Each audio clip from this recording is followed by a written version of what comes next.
Healthcare also making big news right here in our state. Senate Bill 3 would eliminate our state healthcare exchange and move everyone to the federal exchange. Well, joining us to talk about this plan is the author of the bill, State Senator Jim Smallwood. So thank you for being here. Thanks for having me. You say this plan could save our state millions.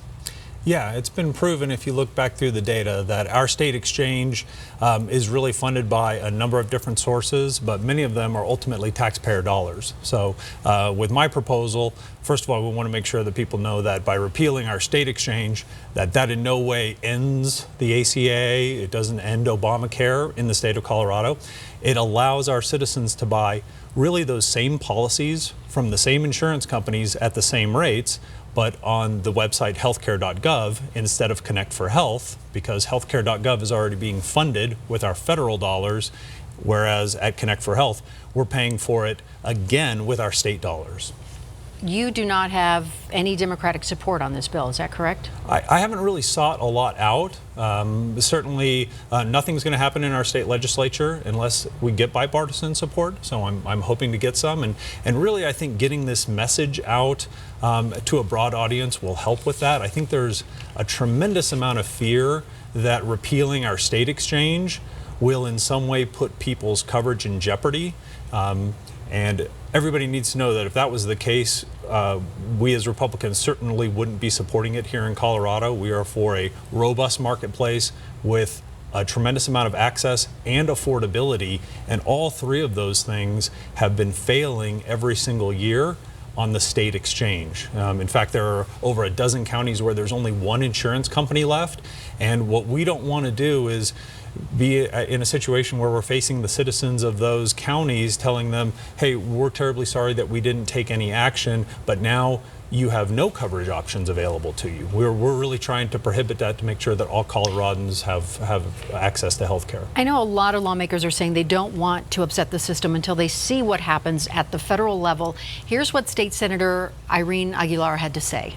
And we've been such a great state at figuring things out for ourselves that I think if we kept the stability of that marketplace, it leaves us more options for designing how Colorado is going to deal with the new reality in healthcare. What do you say to that?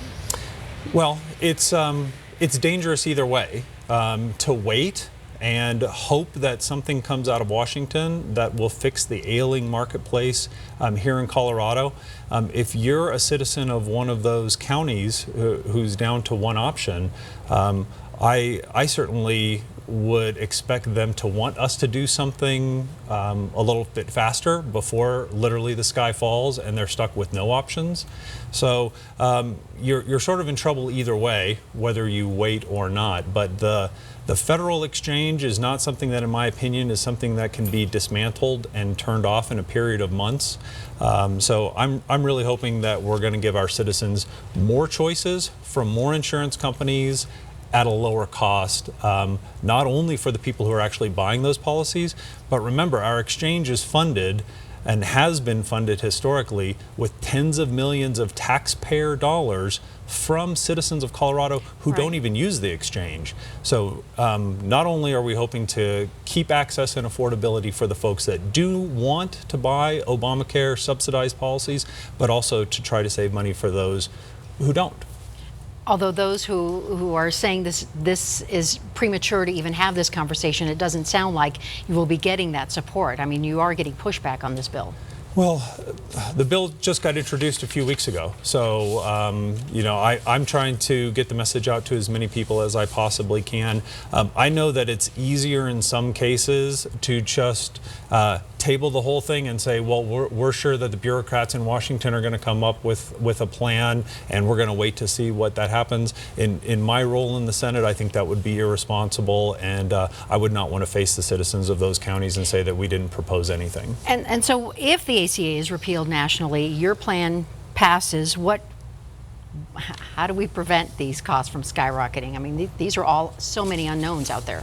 I totally agree, and I've always been one to be a proponent of needing to have a replacement plan in place before we just talk repeal. If you've followed me at all for the last several months, you'll have never heard me saying we need to just throw out the ACA and all of its parts immediately.